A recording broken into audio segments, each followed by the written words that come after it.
They know. Kind of the idea of the book in general is not just us as players, but kind of the treatment of players, especially in Darien. Right. Being an athlete, being a student, and social pressure all at the same time kind of sucks. Right. And like in the moment, it's funny talking to Mark Schmidt. He's like, yeah, in the moment we did so much stupid shit. Yeah. He's like, I don't regret any of it. I'm like, nah, some of it was just like it was funny when I was talking to Mark Ivanchek. He was telling me about like North Haven, where he got on the bus and he asked Andrew Clark if we had won the game. Yeah. He had no idea. I was like, that's scary. But I'm like, and like Salas doesn't remember the second half of the Turkey Bowl. Yeah, he got smashed in the second quarter. Right. So we kept running dives with him and stuff like that. Definitely. So it's just kind of those questions, stuff like that. I usually open up with like kind of fun ones. Mm-hmm. Like I usually ask like, what was your pregame routine? I've asked everyone that. Right, everyone's giving me different. Like everyone either goes like to Mama's or Revolves to get the same sandwich. Right. Okay. But yeah, what's yours? I'll go on it. So I'd wake up, definitely excited to wake up every game day. Go to Mama's. Normally, without even talking to people, see a lot of the team there, which is great. See a lot of the parents there, honestly. Get here early.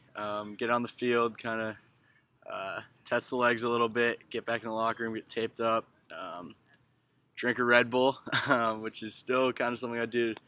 Less so in college, but definitely something I do for the cross these days. But drink a Red Bull.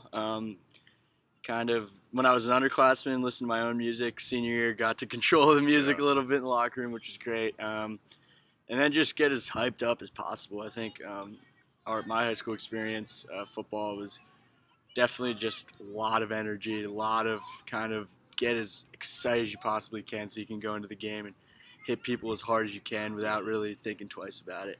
It's funny because Mark Schmidt, when he was talking to me, he's like, everyone else would listen to music, get pumped up.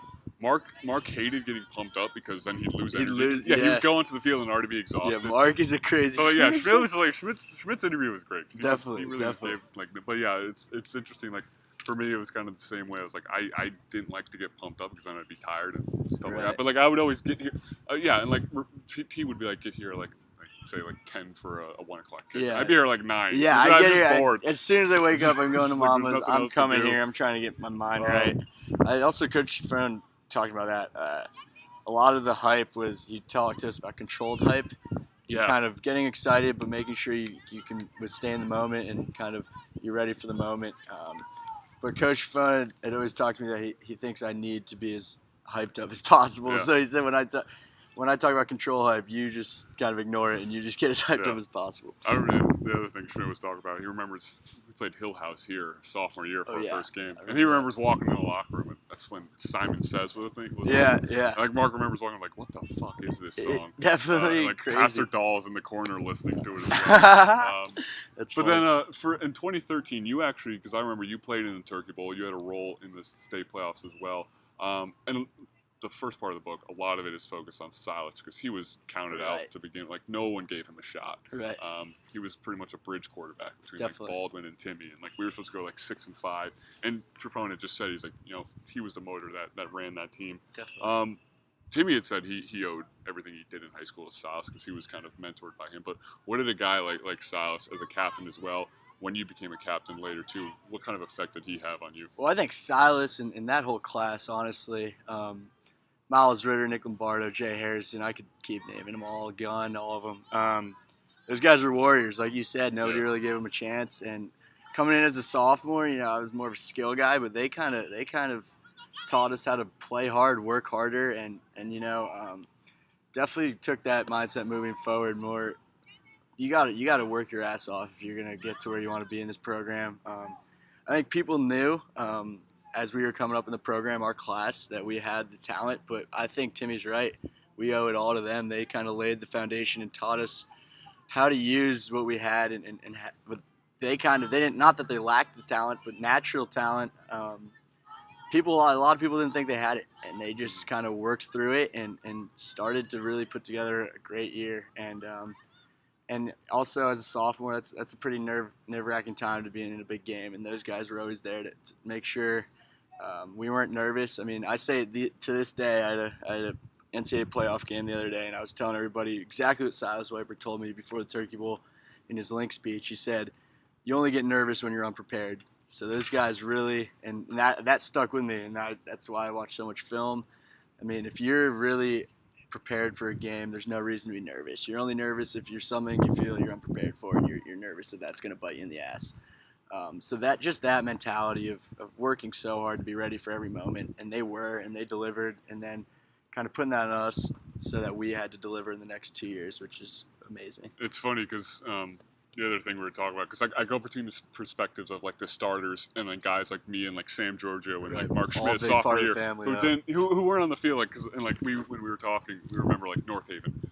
I was pissing myself. Right. Like that was still the craziest atmosphere I've ever been a part of. Yeah, definitely. Like there was fans screaming at me, and I was like I was the card guy, and I'm being like screamed at and everything. And then I remember at Dunning, we go out there. This was before we played at Boyle, so like that crowd was huge. Yeah, to me. That was the same. And I remember we're stretching, and like Miles keeps telling us, he's like, don't fucking look at them when they come out. Like, don't look at them. Whatever you do, don't look at them. Yeah. And they did like the tornado siren entrance with the fucking sledgehammer. And like I immediately turned. I completely ignored it. And I was so intimidated. But you had mentioned like were there nerves as a sophomore in front of that, and especially when you see like Connor Buck and Zach Allen together running out like twice our size, coming out and playing, and they were number one at that time. And we hadn't gotten to that point where we were in those kind of top rankings. Definitely. So like they were number one. They had two huge guys. Yeah. What was that like? That was David slaying Goliath, I think. I mean, definitely. I say that, but definitely was nervous. Freezing cold day, like you said, biggest crowd we ever played against, and I was returning punts and kicks, playing a little bit of defense, but I remember trying to keep my hands warm and just shaking, and the shaking because you're cold makes you a little more nervous, and I mean all around. I mean, without those seniors, we don't get that win. They carried the whole team, and just watching it. As much as I played, I watched a lot of it from the sideline, and it was just such a cool experience, just being there with everybody and just rushing the field. I mean, finally it was like, wow, we actually did it. They scored first play of the game. It was like, oh no, here we go again. Yeah. But that was just that team's identity, resilient, just keep working, and we got the job done that day. And I think part of it too was after we lost the state championship. Christian was talking about how him and Timmy kind of were gathered on the field, and they were saying like, "Oh, never again. It's never going to happen again."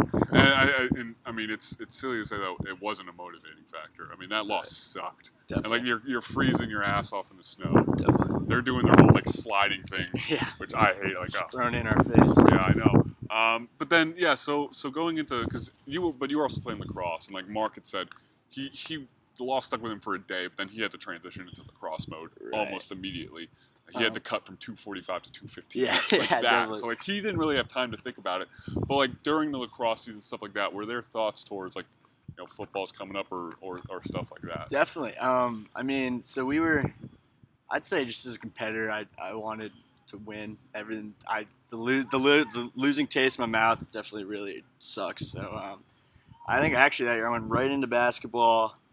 Like I played a Tuesday, and then that was my last year of basketball. But yeah, I still was pissed. And before, all throughout my high school, our winter lifting, getting ready for lacrosse, I was doing with the football team because the football team lifting I felt was a lot more productive. And until finally Braemar changed it to Carlozzi, which is now he's running everything. But yeah, I mean that was still every time I was in the weight room in that summer or in that winter, I was around you guys, I was around everybody had the same mindset, and we might not have played much, but we were as much a part of that team as anybody else, and that's why the junior year one really stung. We'll but then that's why the senior year one was so fulfilling. And then another part of the book is at the high school, the treatment of athletes by teachers. I remember sometimes, like I felt somewhat targeted by teachers, even students. I was in the same history class with Timmy and like Sam, and we were in a debate group once. They put us in a group together, which I thought was bullshit. They put us all three together, and like we were wearing our jerseys that day too.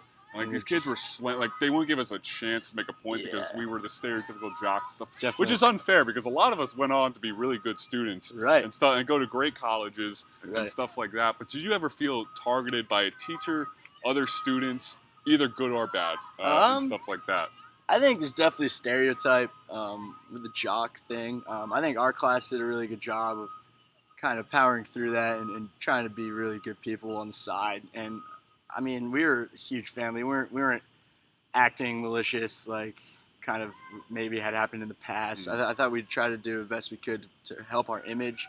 And like you said, we were good students, and we were trying our hardest, and a lot of us went to really, really good schools. So I don't know if it felt targeted, but there were definitely times where, I felt you kind of stood out as a football player, especially when you're wearing your jersey. But just kind of maybe somebody rolls your eyes at you or something like that. But I try not to let that affect me too much. And this is something I was talking about with Timmy, is growing up watching kids play, watching high schoolers play. They're gods to us and stuff like that. And then when you get to that level, because I always remembered, I always made it a priority to give high fives. Oh, yeah. yes. Like I would, if I got a high five when I was like 8. You loved it. It was, I talked about it the rest of the day. So yeah. that was always a priority. I remember at Stanford when we were up like 40 points, they put like the sophomores in our senior year. I was playing catch with a kid in like the 5th row, and you guys, like Timmy, we had like our hats on. We were talking to the kids and stuff like that. For you, when you got to the high school and stuff like that, and you realized that you had to take on kind of that role model role when kids would come and watch you and say, "Oh, 22 is like my favorite player." Was that something you thought about, or did it not? That's a great question. Definitely when I was younger, you're right. Those guys were gods. They were biggest role models possible, but took a little while to realize that was the role you're kind of stepping into. Like my parents would say it, and I just kind of thought it was cliche. But then you start coming here more, and you start to realize that a lot of the town does really care about what's going on here and the run we were going on. So definitely just trying your best, reach out, seeing people out kind of at a deli, giving them the time of day, just talk about what's going on with the team. We were surrounded by positive energy that whole fall around the whole town. So it was hard to not buy into it and want to get involved and want to talk to people. And we had a lot of things going for us. We had 2 losses in the state championship where people were kind of riding with us. We had Jim Mulhern, which was a crazy feel-good story that we all really loved. And I think that was just, made us we were a big part of this town for a while. And definitely you started to realize as you got older, I think it was also a maturity thing, that, you kind of, people are looking up to you a little bit. And you have to take the time of the day to make sure that you're recognizing them, and also it's healthy for the program to keep guys playing football. You want the best athletes in the town to stay wearing the pads and playing for the Blue Wave. And then so going into our junior year, we pretty much, we had like one close game against like Greenwich, and then we had the St. Joe's come back. But the rest of the season, which is why I'm not really focusing, I'm focusing more on Jim and stories like that in the 2014 section, because we were just blowing people out. Even the state semis, we curb stomped Naugatuck, whatever that was. But then, for you, during that season, like you said, Jim was a big part of it.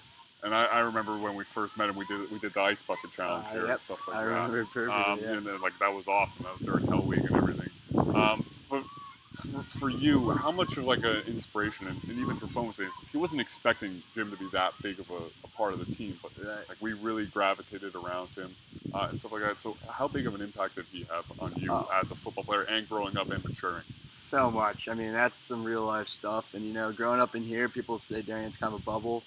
And I never really had anything like that in my life. And just meeting him and talking to him and seeing how caring he was, and really he only cared about us. And here's this guy suffering from terrible disease, and his number one thought is the Blue Wave football team. And I think that goes back to just why Coach T didn't think he was going to be such a big part of the team. I think it goes back to our team's personality and kind of wanting to include him. We knew we could be a positive light in his probably last couple of years of his life, and I think the relationship went both ways completely. And I think he cared as much about us as we all collectively cared about him. And that whole junior and senior, every touchdown, it was going up to Jim. And he told me right last time I saw him, he told me, "Hey, I'll be watching from a press box in the sky." He told us that we were going to go undefeated and we were going to win the state championship. And the crazy things along the way, playing on December 12th for our 12th win. Month, Playing on his birthday, playing Southington. That stuff that you can't make that up. Yeah. And it's pretty cool to be a part of.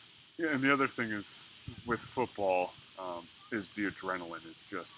Timmy was talking about running out at Boyle the first time in 2014, and you run into, because we were under the New Canaan stands. Running out into into the blue, and you're like, holy shit. Yep. And even I remember junior year homecoming when I got in against Bassica and got that pick in the sack. Oh yeah, I remember that. And like usually I tried to stay quiet, like, but when I got it, like the Hyped. adrenaline just Yeah, took you're over, just and like going nuts. I'm just it's like. But for you, like, and you were always very hyped up on the field and stuff like that.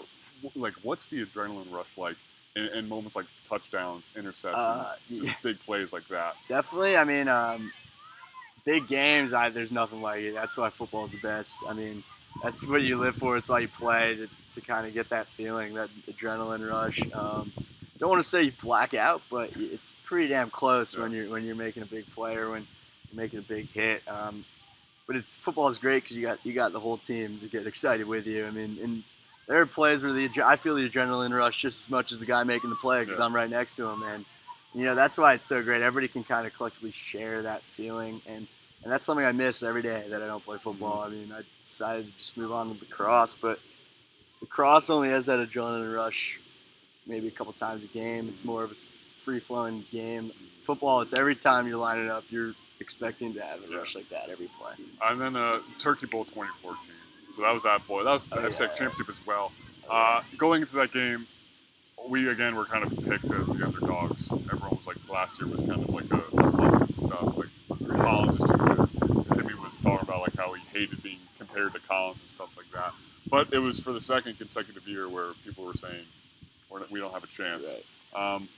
Did you ever listen to that, especially going into the Turkey Bowl, or did you kind of use that as motivation, or did you just like? I try to focus on us a lot because those New Canaan teams were damn good. Yeah. I mean I was playing defensive back against. I mean, you look at it was like Alex LaPolice, Michael Krause, Kyle Smith. Those are 3 top tier athletes. So I think I try to focus on ourselves a lot. And I mean, they came out and smacked us in the face, and I got beat for a touchdown, and that was almost a little rattling in the first half. Like, wow. Yeah.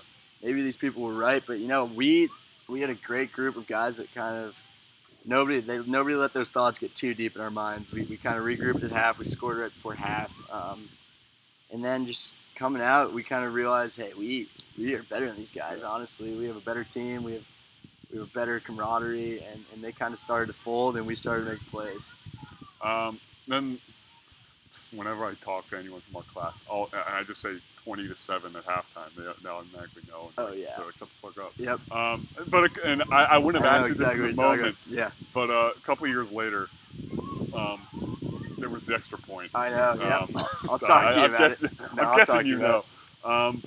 What happens on that play, and after the game, were you beating yourself up of that being definitely. like, I just lost that game? So yeah, snap was a little outside. Definitely something I could have handled. First time ever in my career that I've ever made a fire call in a varsity game. Picked it up, turned the corner. Actually thought I was gonna get it. Yeah. Went to jump and got my leg clipped on like the 1 yard line. At the time, it's 20-7, so you're still thinking, all right, we're in control. But also, it's New Canaan, and every point matters. And you know what? Yeah, it came out 21-20, and asked my dad. I gave him a hug after the game, and I thought that game was completely my fault. And I mean, to this day, it's probably one of my biggest regrets. Not that I don't know if I could have gotten it down, but could have tried. I don't know. Yeah. I mean, you could pick and choose a lot from that game, but definitely something I'll remember for the rest of my life, and definitely something I use as motivation coming into senior year about don't even let any game get to that moment. Try to put teams away when you can. And then when I was talking to Christian, during the 2013 state championship, he was pissed. He was motivated and stuff like that. And he remembers the 2014 one. He wasn't like angry. He was like, God damn it, that just happened again. Right. But he felt now that we were going to be seniors that we had control. On us. Yeah. That we had control. I agree. There weren't seniors above us who were controlling it. We were the leaders. We had the opportunity to kind of mold the team the way we wanted to see it and wanted to develop. I remember 2014, there were guys who would go out after games and party and stuff like that. Yeah, and I remember definitely tried to change. Yeah, you guys were so hard on us on that stuff, and it worked really. But then when you were elected a captain, and with everything that happened in 2013 with the Miles Ritter situation, stuff like that. Yeah. How seriously did you take that role as a captain of the football team? Well, we had 6 of us that love to have fun, and we all came together and said nobody on this team is going to put themselves in a situation where they're going to get in trouble, where they're going to hurt the team. And that was a driving point all year. And like Christian said, I think he's right about how we got to kind of form the team in the way we wanted to. After that game, I felt fortunate, that we had one more year. We were the lucky ones. Yeah. Those seniors had to go out like that. We had a chance to kind of correct our mistakes and get another shot at it. You don't really get 3 opportunities much to do that. And like you said, I don't know if it was a culture change because I think the teams had strong values our first 2 years. I just think it was hey, we're sick and tired of this bullshit that we're losing in our state championships. Let's do everything we can to make this year as best as possible. And the other thing is, with us, what makes it an interesting story to tell is because they were Profone twins. Right. We've been coaching by Rob Right. since 3rd grade. And, Timmy had said he kind of knows in 7th grade, he's like, holy shit, we're kind of like the chosen ones because Rob's been building us up. Yeah, and he started to feel like this pressure, like, oh, God damn it, we gotta actually win this thing and leave or else we're going to be failures. And, I don't know if that's Profone had said, like, he wasn't hoping for that, but that might have been pressure we put on ourselves. But Definitely. as a kid, did you kind of have that realization of, we're kind of, I guess, the golden boys? I remember when we were freshmen, there were seniors making fun of us, you guys are untouchable. Like, can't haze you because God help us if we do that. But did you ever have that feeling, or, and if you did, was there like motivation from it? Because I remember Christian had said he hated people saying you're starting because of your dad. Right. And Yeah. it motivated him to work so hard to prove him wrong. I hated. Yeah. I mean, I knew we were gonna be good. Definitely knew we were going to be good in 8th grade just because we had 2 teams that were able to win. And, I mean, I think a lot of that Golden Boy stuff came because of Profone. He'd been coaching us all, and he knew us. And coming in, I think people were kind of envious of that. Yeah. But I don't think it was any favoritism. It was that we knew the offense. We knew that we knew kind of a lot of the football stuff that some of the guys probably lacked. But, I think sophomore and junior year, I said, "Hey, the football here is pretty good. We got a lot of competition." But I knew senior year, I had a feeling that we were about to kind of run all over everybody. When it was a great feeling, just kind of being able to do that and watching everything come to fruition, watching all of our hard work, and like you said, I mean, it was definitely a goal. I remember talking to Bobby probably in like 6th grade, 7th grade, saying we need to bring state championship here. I don't think we knew what that meant, really. I think we just were saying that because we were watching the high school football team. But, I mean, that was definitely, as we got into high school, we would look back on that and say, hey, remember when we said this? Like, let's do it. And then the other thing is, senior year was, again, you could say it wasn't boring. Like, I had a blast. But, like, we didn't have a close game. Like, even against New Canaan, Timmy says, like, we knew we were going to win that game. They never really came. There was never a point where I was like, oh, shit, like, they might pull this off. Yeah. The only point was when I got my guy blocked the punt at the opening drive. But that was the only time I was worried. So, it was more or less for me kind of, the realization. Because I remember seeing when we were juniors, the seniors, and I was looking at them during, like, the link meeting and hearing them. And I wasn't really understanding it. Right. But then after the state championship that year, with them crying on the field, stuff like, I was like, oh shit, like this is really real. something. Yeah, and so I made really most of my senior year, which the concussion sucked because it took away 8 weeks of it. Definitely.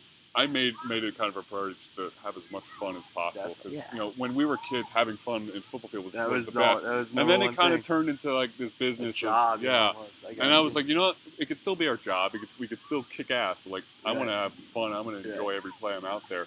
Did you have the same kind of mentality? I think a lot of people, especially in the stands, friends that don't play would say, oh, it's no fun to go to your games. You win everything by 6 touchdowns. But no way. I just love being out there with everybody, and winning makes it all more better. I mean, obviously there was probably a stretch of games where we knew we were going to dominate. But, I mean, that playoff run, and we had games that we went into just as big of games as our sophomore and junior year, and we just happened to be able to kind of dominate all assets. I mean, we had some really good players from the junior class, the sophomore class, contributing to such a strong senior class. That's kind of a perfect recipe.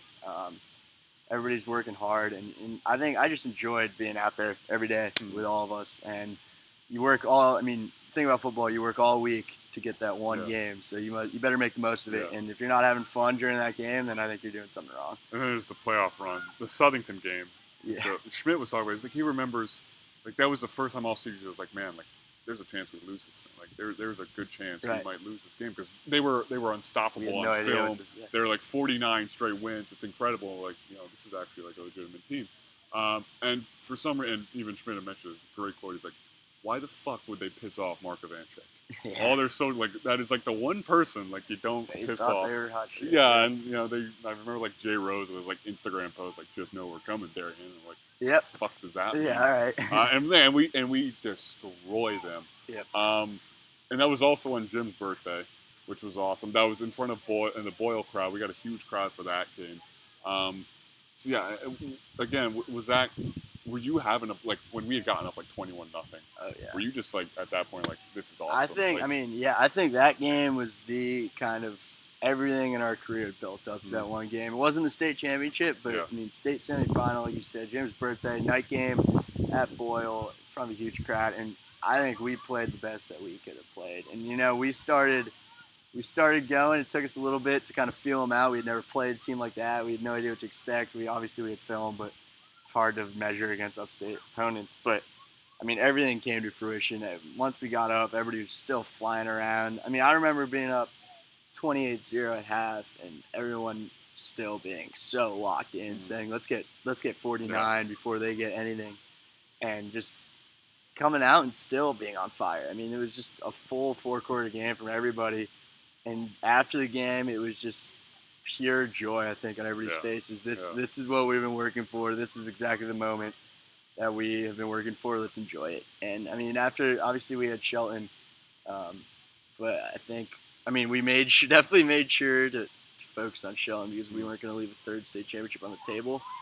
But I think just the combination of Southington talking a lot of shit and us kind of seeing them in the summer a couple times and then not knowing what to expect and then to come out like that was just one of the best moments of my sports career. No, I have to ask you about the fumble thing with the ref. Oh yeah. The game was actually close at that point. Yeah. I remember, and you were pissed. Oh yeah. I was pissed on the sideline. Yeah. Because still we were kind of like afraid that this team's really good and like we needed every possession. Yep. What happened that game, that moment, and what was the reaction afterwards for you? Honestly, just took a screen pass. On film, it looks like I saw the ref. Yeah. Never saw the ref. And then felt like I was getting hit by like a blind side kind of clothesline. Fumbled. They got the ball. I kind of knew that they were going to get the ball, so I didn't really have anything to say, but I was just like, dude, what the fuck are you doing here? Because the ref was definitely not supposed to be in that position. But like you said, close game at that point. Still kind of thinking it's going to be a rock fight. But hey, I mean, we moved on. Our defense got to stop, and we were able to kind of move on from that. But it was cool to see how everybody had my back in that one moment. And then to see it go viral was actually pretty funny. I still see that video not daily, but probably a couple times a month. I'll get tagged in it, or somebody with me will be like, "Oh, hey, look at this." It's because I was coaching a 7th grade team in the fall, and they're like, "Do you know Hudson Hamill?" I was like, "Yeah, like the guy who got hit." Now I'm the guy that got hit by the ref. I know him. Like, no way. All right. And then the Shelton game, and like I'll go back to other games because I plan on doing multiple interviews with everyone, just to kind of did stuff like that. But so the Shelton game, everyone I've talked to, that was seniors with us. I remember going up in the game. And I wasn't thinking about it being our last game on the bus ride. Right. When it hit me was when Trefone was like, "All right, guys, last half of your life during halftime." I was like, shit. Like, why would you tell me that? Like, I was totally ignoring it. And I remember, going out. Forget, we were up so much. Forget put Sam, Mark, and I together at the linebackers, linebackers for the last drive. I remember walking out there, like, man, this is it. This is it, yeah. And, Mark Ivanchek got pulled. Forget took him out. And Mark was just screaming at Forget, like, why the fuck are you taking me out? Like, I want to be out there. Like, this is the end for me. Like, why are you taking me out? Were you experiencing kind of the same thoughts of, like, man, like, taking it in, like, man, this is it. This is the last time I'm going to be out here. Definitely. 10 years. Definitely. I think try to keep them from creeping into my head pre-game just because I wanted to really focus on the game. When we kind of were up 39-0, I scored you up 39-0, and Timmy hit me on a great pass, and I think that was the moment I was like, all right, if we're gonna end it, that's how we should end it. I mean, I came off and Coach Ross said, that's gonna be your last offensive play of your career, and I said I told him that's exactly how I want it to end, and I mean that was when it really hit me, but. I know I was just so happy after that game. I knew it's inevitable it was going to end, and if we're going to go out, that's one way to go out. I think I told a reporter after, I said, "Hey, we worked our whole lives for this moment," and I said, "Now we're just living in it," because everybody was just so happy after the game on the field. It was just a great experience. We said, like, I remember, like, just stupid stuff we said after that. Like, we're on the fire truck. Oh, like, yeah. Sam Georgia says, like, guys, we forgot how to lose. Yeah, like, yeah. It's like the pretty stupid damn stuff. Cool to see that. And that was kind of fruition. the interesting is everyone had said, like, after celebrating, they weren't thinking about it. We were just so in the moment. Yeah. It was when we get in the gym. You take a step. Yeah. When you're like, oh, fuck. Oh, like, that was, yep. And, I mean, the last 2 years going into that gym, it was everybody's crying tears of kind of sadness. Yeah, we just lost. We're saying bye to these seniors. I mean, I think us in the gym, it was like, all right, now we've kind of shown you how to do it, and now it's on you guys. We're leaving the program better than it was, I think, and that was a big thing for me. Leave this program better than it was. Teach the guys behind you kind of how to lead, how to be a good team player, how to work hard, and we got taught from the bottom, and we just kind of brought it to another level. And now, I mean, like you've seen, the program is at a higher point than it has ever been, I think. Then Mark Schmidt, Timmy, and a bunch of the other guys were talking about after we had left. We kind of set the standard of like, all right, don't get in trouble. Right. Play your sport. You can do whatever. Like I remember, like the night after, the night of the state championship, that was when we finally got all of our shit out. Yeah, let loose. Yeah, it was great. Exactly. That's what the coach did tell us. Yeah. Work for it, and then you'll have a celebrate the hell out of it. Huge party. Yeah. But both Schmidt and Timmy and Colin had brought up points of. Schmidt had actually said, he's like, it's funny, we had become Southington before last year's Turkey Bowl. We were on this win streak, and now we were Goliath. Everyone wanted to take us down. When we were playing, we were trying to reach that. We were trying to become number one. And we left the program at number one. And Mark was slightly critical, Timmy as well, of the actions that happened last fall and stuff like that. Do you think there was a lack of ambition? There definitely was a lack of competitiveness because they were still kicking ass when they went out there. Yeah. But did you feel like maybe they had just maybe had gone to their head the success and just they screwed up. They let social stuff get in the way. I think maybe they kind of let people affect them externally. I think our class did a really good job of not listening to anything on the outside. If people want to talk shit to us, fine. We'll see you when we play you, And I think, maybe that is a thing, the win streak. Maybe they're getting a little bored of saying that. And people are now, once I think you win so many games in a row, people aren't scared to talk shit to you because they're expecting to lose, you know what I mean? And they're just trying to get in your head all the time. And I think we were really good about not letting that affect us, not ever kind of getting involved in any of that stuff. Just, maybe I'll talk shit back to you, but I'm going to play harder than you when we're playing you on the field, and our team's going to win, and that's enough for me. I don't really care. So I don't know. I don't want to be too critical of those guys. We played with those guys, and I think they know. I think they definitely feel really, really badly about it, and I just think they got a little carried away with letting outside people affect them that maybe they shouldn't have. And then I got a couple of questions left, and I'll definitely text you again about doing it again. But I was talking with Coach Racine the other day because I wanted him to be a part of it. It was hilarious. But he was talking about, when we were in DJFL, it was interesting. The high school team wasn't great. They were competitive, but they weren't going to state playoffs or anything. And I think, I remember always being like, well, I want to be good when I get there. I want to win. Right. Like you had said, like with you and Bobby, I want to win a state championship, even though we didn't know what that meant, really. And now, and I was talking to Marcin about this, he's like, the DJFL sucks. Their win-loss is just awful.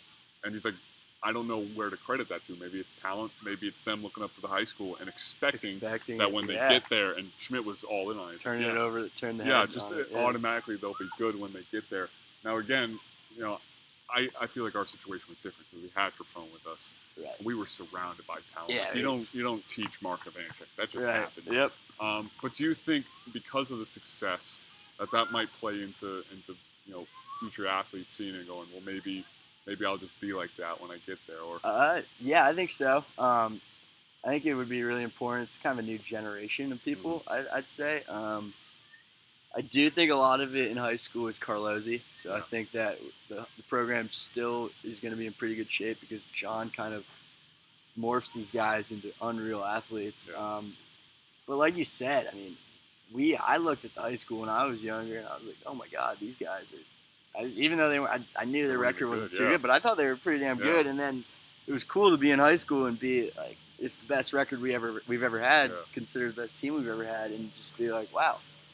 That's crazy because I wonder kind of what it looks like to watch. Yeah. Because I thought when I was watching it when I was young, damn, that's some good football. Those guys are really cool. Those guys are playing some, they're huge and fast. But I hope it doesn't turn into that. I mean, our DJFL, it took us till seventh grade. Like we sucked. I mean, I think a lot of it is just numbers and trying to get kind of best guys physically and also mentally. A lot of football is mental, just being a physical presence and having the right mindset. I think our team does a good job of developing that culture. I think our 3-year run was kind of when that culture was developed, and I really hope it's still kind of maintaining its presence in the program. And I think Coach T is a big part of that, and Coach Ross. Leaving, Coach. I think it's hard that the coach is leaving. Coach Ross is leaving. Coach O I think he's done. So we also had a great coaching staff. So I'm hoping Coach Fone can bring in guys that continue that kind of excellent culture. So here's the last question that everyone has loved that I asked. Just kind of as a fun question that might include.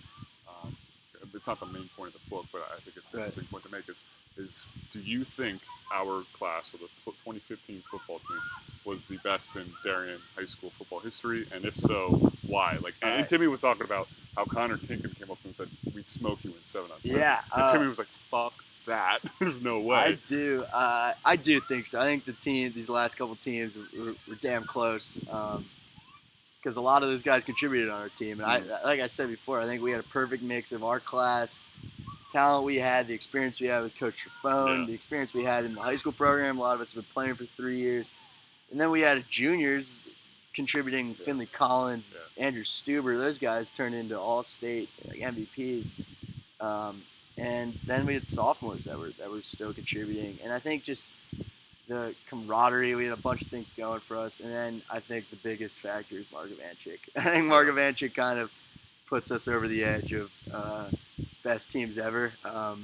There's been a lot of really good ones, but not many have been able to end with a 0 in the loss record. And FCX championship, #1 team in the state championship. It was also great. Our last 25th in the nation. That last FCX championship was us. So, I mean, that's pretty cool to have in our basket.